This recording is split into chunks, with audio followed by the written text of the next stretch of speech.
William Tulsa Jack Blake was an American outlaw of the Old West and member of the Wild Bunch Gang.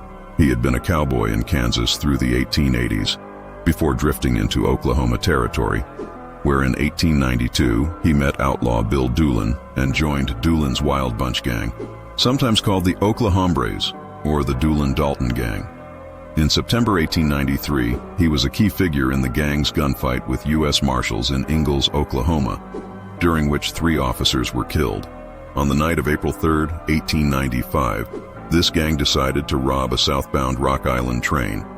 The 5 of them stormed the train and ordered it to be opened. When messenger J.W. Jones refused, they fired 20 rounds into the car. Jones didn't give up his hold until random bullets got him in the wrist and leg.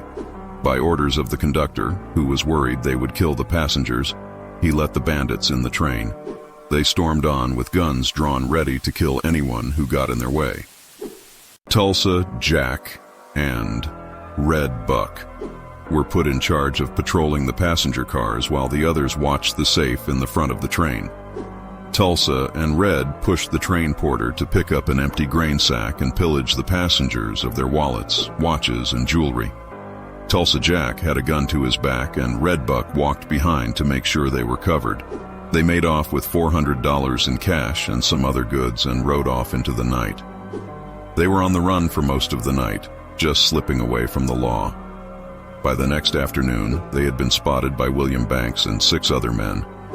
Not bothering to hide on their path home, Tulsa Jack and the others of the gang were taking a break with their horses.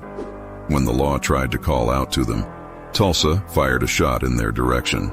He took part in numerous bank robberies and train robberies, and was a key figure during the gang's shootout with U.S. Marshals in Ingalls, Oklahoma in September 1893, during which 3 deputy marshals were killed. On April 4, 1895, Blake was tracked to a hideout in Major County, Oklahoma, by a posse led by Deputy Marshal William Bartling Merle. During a fierce gun battle that lasted over 45 minutes, Blake at first held the marshals off. However, as he broke cover to flee, he was shot and killed by Deputy Marshal William Bartling Merle. Deputy William Banks later estimated that more than 200 shots were exchanged during the gunfight, and that each outlaw was armed with 2 revolvers as well as rifles. His death marked the beginning of the downfall of the Wild Bunch Gang.